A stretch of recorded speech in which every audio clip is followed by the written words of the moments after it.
la République Félix-Antoine Tshisekedi Tshilombo était à Nairobi, la capitale du Kenya, vendredi 8 avril 2022 pour une visite officielle. Au menu de la visite, coopération entre la RDC et le Kenya, la signature du traité d'adhésion de la République démocratique du Congo à la communauté d'Afrique de l'Est et la rencontre entre le chef de l'État et la population congolaise vivant en Nairobi.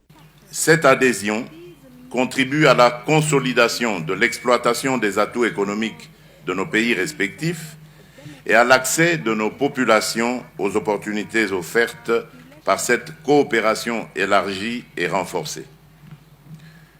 En procédant ce jour à la signature solennelle du traité régissant la communauté d'Afrique de l'Est, la République démocratique du Congo renouvelle son engagement exprimé à travers ma voix lors de mon allocution du 29 mars dernier, lequel consiste à œuvrer de toutes ses forces pour le développement de notre communauté, notamment par l'optimisation de l'exploitation des nombreux atouts économiques de nos pays respectifs et des opportunités de coopération insuffisamment exploitées qu'ils offrent pour le bien-être de nos populations. L'adhésion de la République démocratique du Congo à la communauté d'Afrique de l'Est marque la réalisation de plans du président Félix-Antoine Tshisekedi qui, lors de son discours d'investiture le 24 janvier 2019, avait évoqué un rapprochement avec les États.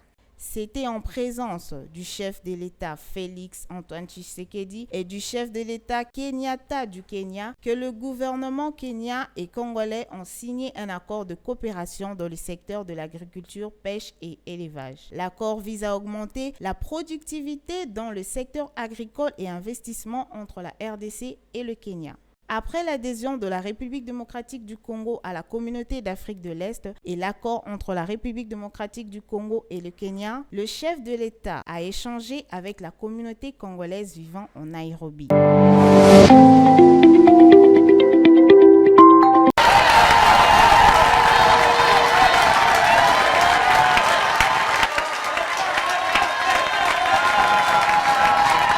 C'est dans une effervescence totale que la communauté congolaise du Kenya a reçu le couple présidentiel ce dimanche 10 avril au terme de la visite présidentielle des 3 jours. La rencontre s'est déroulée sous la forme d'une tribune de libre-échange avec les compatriotes vivant au Kenya. Le chef de l'État Félix-Antoine Tshisekedi a expliqué les avantages de l'intégration de la RDC à l'East African Community. Namasolo Oyo tozalaki nango na ndeko na ngai président Uhuru Kenyatta likambo évidemment ya ba population na biso avantage ya ba peuple na biso ezalaki wana na kati ya masolo wana totalaki ndenge nini tokoki kosala de sorte que to se rapprocher davantage tosolaki neti par exemple likambo oyo ya ba communication boyebi te na East African Community mobimba normalement ba tarif donc lokola soki bino awa boni bobenga Kinshasa to mboka mosusu na Congo eza cher mais normalement tokokoma lokola tarif local ekokoma lokola bozobenga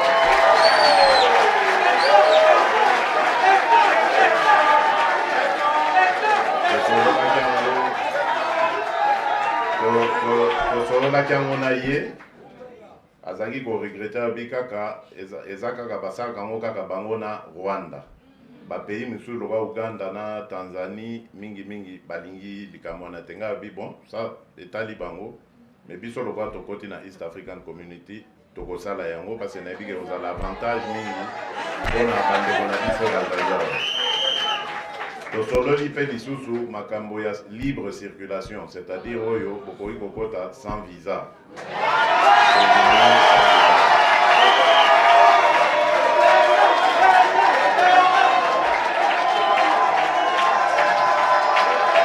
ndenge boyebi likambo oyo ebandi lelo te nalobaka yango déjà na discours na ngai ya investiture na janvier le 24 janvier 2019 nazali koluka tosangana na bandeko na biso ya East African Community parce que Congo na biso eza monene bandeko na biso nyonso bakongolais oyo bazovivre na este ya mboka bazaki na pasi, surtout baopérateur économique par rapport ya bapays oyo ezalaki déjà na East African Community oyo eza bavoisin na biso lokola Rwanda, Uganda, Burundi.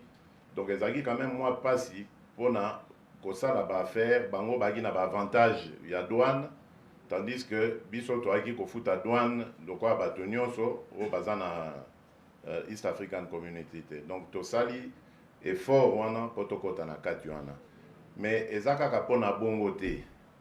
East African Community ezali marché monene, ndenge tokoti boye tokoluka to se rapprocher à travers l'infrastructure oyo tokotonga lokola banzela rail tokofongola susu passage mosusu lokola na lac Tanganyika wana formalité kozala allégé mpona contact na pays oyo baza na communauté ya sika oyo tokoti ezala facile. Convaincus par l'allocution du Père de la Nation, les Congolais du Kenya ont pris l'engagement d'accompagner les actions et la politique de Félix Antoine Tshisekedi Tshilombo.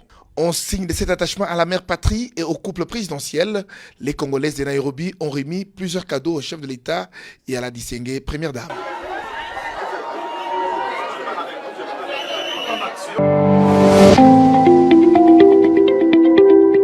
Le ministre de Ressources hydrauliques et électricité, Olivier Mwenze, est interpellé à la Chambre basse du Parlement pour éclairer la lanterne des élus nationaux sur la pénurie d'eau, d'électricité dans certains coins du pays. L'interpellation du ministre Mwenze Olivier a été faite par le député national Désiré Iwolo, élu de la circonscription électorale de Mbandaka, qui a adressé une question orale avec débat. Le député Désiré Iwolo explique que l'accès à l'eau potable et à l'énergie électrique n'est pas une faveur, mais un droit garanti à chaque Congolais par la Constitution de la République démocratique du Congo à son article 48. Signalant par ailleurs que depuis plusieurs mois, certaines villes de la République démocratique du Congo sont dans le noir. Selon le responsable de la Société nationale d'électricité SNEL, cette situation est due à une panne qui a affecté deux groupes électrogènes au niveau du barrage d'Inga de la province du Congo central. Le président de la Chambre basse du Parlement, Christophe Mbosso, a reçu en audience en début d'après-midi du vendredi 8 avril 2022 Dodo Kamba, évêque général de l'Église de Réveil du Congo, ERC. Dodo Kamba est venu porter sa contribution à la révision de la loi électorale. Nous sommes venus remplir notre devoir civique, donc apporter notre contribution sur la révision de la loi électorale.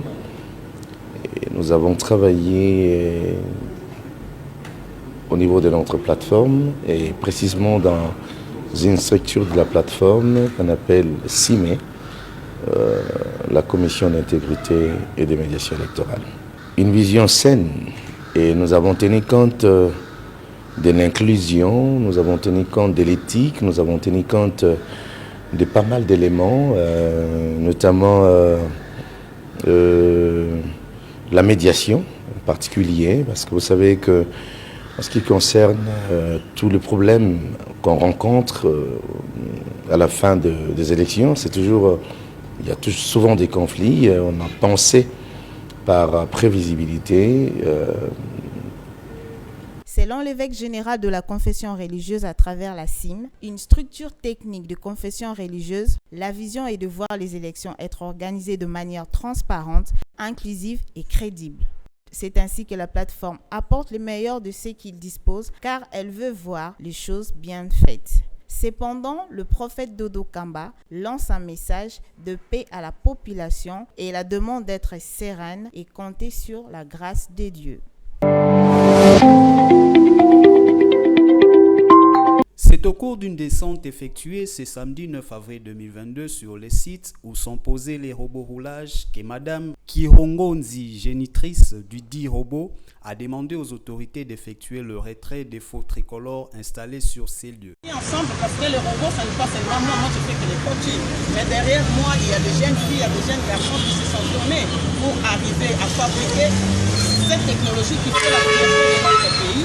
Et du coup, comme ça, on vient d'installer d'autres faits de signalisation qui va faire que non, je ne sais pas, est-ce qu'il faut enlever maintenant les robots pour laisser la place à ce fait? Non, on ne peut pas se faire. On est là depuis 2015, on a installé ces robots, malgré des difficultés financières par rapport à la finance et l'entretien du robot boulage intelligent, mais nous sommes là, nous mettons nos efforts pour que le robot pendant 7 ans en train de réguler cet arrêt-tout qui est très compliqué et ça régule très bien. Même vous avez vu pendant la journée comment il y avait la pluie, mais le robot sous la pluie il est en train de réguler la circulation sans problème. Nous déplorons cela et nous interpellons avec toute humilité le gouverneur de la ville de Kinshasa, le ministre du Transport national, le ministre provincial du Transport et la commission provinciale par rapport à la Sainte-Père, de dire à ces gens qui ont mis leur feu de signalisation de venir enlever. Parce qu'à Kinshasa, nous avons plusieurs endroits qui demandent le feu de signalisation. Pourquoi seulement là où il y a déjà une technologie qui existe pendant 7 ans? On a beaucoup d'endroits, si vous prenez Victoire jusqu'au rond-point là-bas, il n'y a pas le feu, vous prenez Limité, tout le boulevard, aucun feu qui régule la circulation. Serait mieux d'aller mettre ça là-bas au lieu toujours de venir surplanter là où il y a déjà une technologie qui existe.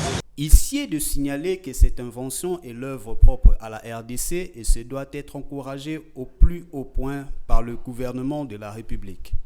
Ici est de signaler que cette invention est l'œuvre propre à la République démocratique du Congo et se doit être encouragée au plus haut point par le gouvernement de la République. Comme l'a si bien souligné le chef de l'État Félix Antoine Tshisekedi Tshilombo au cours du forum Makutano 7e édition, je dois faire des Congolais des millionnaires en s'appuyant sur l'entrepreneuriat privé des Congolais. Le tronçon routier Lemba-Kianza est en état de délabrement très avancé.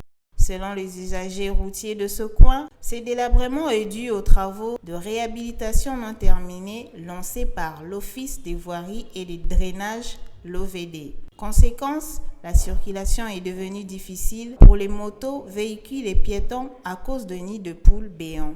Cette situation favorise également les embouteillages. Les usagers se plaignent et invitent le gouvernement de la ville-province de Kinshasa de venir achever les travaux. Il faut signaler que ces tronçons routiers avaient dans le temps causé mort d'homme lors de pluies déluviennes qui avaient endommagé la route. Nous sommes à Lemba Super, précisément à l'entrée G2. La route est vraiment délabrée à cause de la réhabilitation non terminée par l'OVD qui depuis lors n'est plus revenue. Chaque jour, il y a des embouteillages. L'OVD a creusé et a laissé des trous. Nous souffrons avec des embouteillages. La route est totalement délabrée. C'est pour cela que nous demandons à l'OVD de revenir achever les travaux qu'il avait lancés.